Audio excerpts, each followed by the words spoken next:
Smylie Kaufman. Smylie, good to see you. What's going on, Rich? I look back at that Shriners Open win, and I hear your voice just about every day because we use your audio right in our intro. So I'm reminded of that moment. It feels like forever ago, a different lifetime, but definitely a great memory. Yeah, just let people know you could take it deep back in the day. Look, you've done so well. You've had a tremendous run in broadcasting the last few years. What's your general philosophy in terms of your approach? Well, I think it kind of goes back to my playing days. I love to prepare. I love the process of getting better.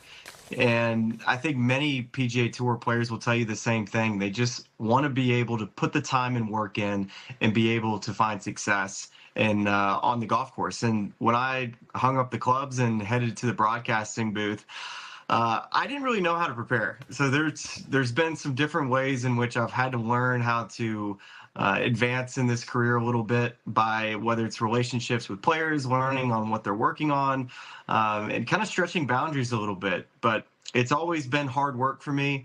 It's something that's been instilled from my parents from a young age. So that's obviously been something I've worked very hard on. But other than that, it's just been growing every single year, learning something new.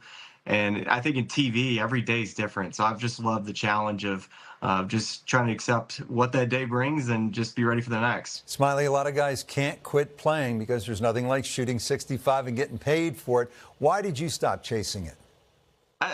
Rich, it's kind of the hardest thing with golf is that us as players, nobody tells us that our time is up. We can continue to chase it for as long as you can afford to do so. And especially for me, a player with past PGA Tour winning status, that I potentially could play my way back on the tour with a couple good weeks and maybe a sponsor's invite here or there. But for me, I was mentally and physically just in a really tough spot for many years.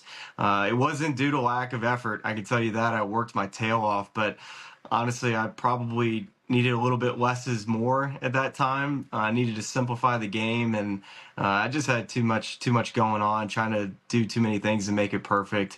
So I really did need a break, and I think some of the best advice that I received during that time when I was potentially making that switch into broadcasting was to try to either pick one or the other. And so I went all the way in on broadcasting. I think from the first time that I experienced it at the PGA Championship at Southern Hills, I said, you know what?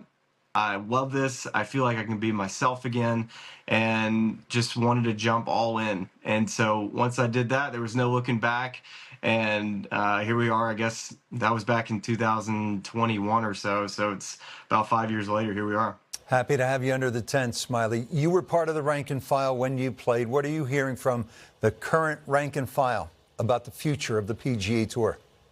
Well, I think the top players, Rich, have always said they wanted a more condensed tour, less players, too many cards. I think many of the top guys would tell you that. But as somebody who was on tour, and I experienced probably the highest version of being in some of our top events, but also being a player that struggled to get into events. So I can see both sides of the coin here. But from the broadcasting side, I think once I've been much more on the TV side for quite some time, I've leaned more towards less cards, but I also can understand playing privileges are very difficult to come by. There's so much talent in today's game, Rich, and I would say that with that being said, it's just difficult. I want guys to have an opportunity to make a living playing this game because there's so many talented players, but it makes it tough when we're potentially condensing the schedule. Guys are going to have less starts. What's going to happen to the Korn Ferry Tour? And will guys be able to play for what they've been used to playing for, which is $6 to $8 million purses forever, and now it's this massive amount of money that these guys are playing for. So if you're playing for it now, you don't want to ever not play for these big purses. So it'll be interesting to see what happens. I see both sides of it. I lean more towards a more condensed schedule, but I'm also open to more playing privileges as well for other guys. So I go back and forth. You're close with Jordan Spieth. What's the case for Jordan becoming a top 5 player in the world again, a major champion again? I think just freedom. I think freedom is the one word that comes to my brain.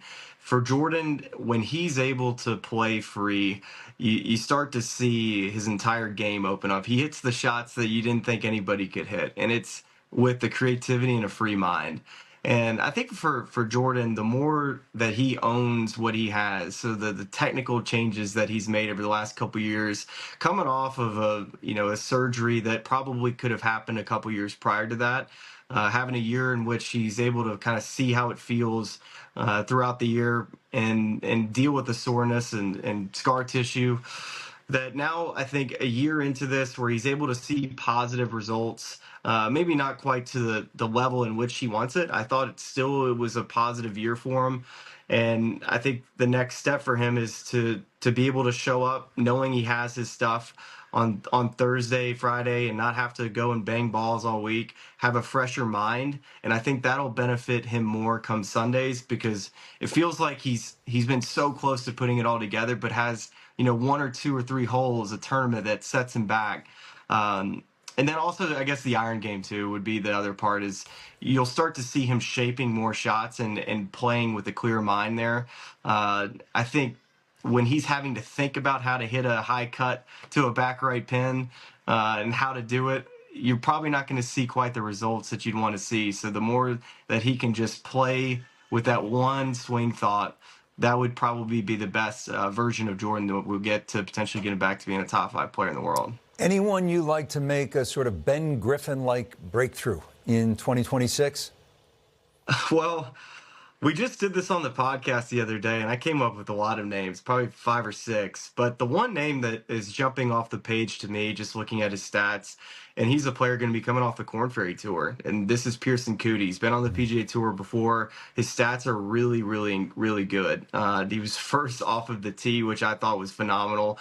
He played 32 events last year. He split time between both tours, but he led the PGA Tour in par 5 scoring, very good in par 4s. So I think he's a player that's poised to be able to go from the Korn Ferry Tour to being whether it be a top 50 player in the world, getting into the major championships.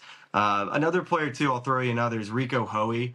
If he's able to develop any type of positive putting gains in 2026, he's also a very, very good ball striker. That if he's able to just piece anything together with the putter, he's a player that also could definitely improve. Pearson Coody, Rico Hoey, you heard it there from Smylie Kaufman. Smylie, thank you.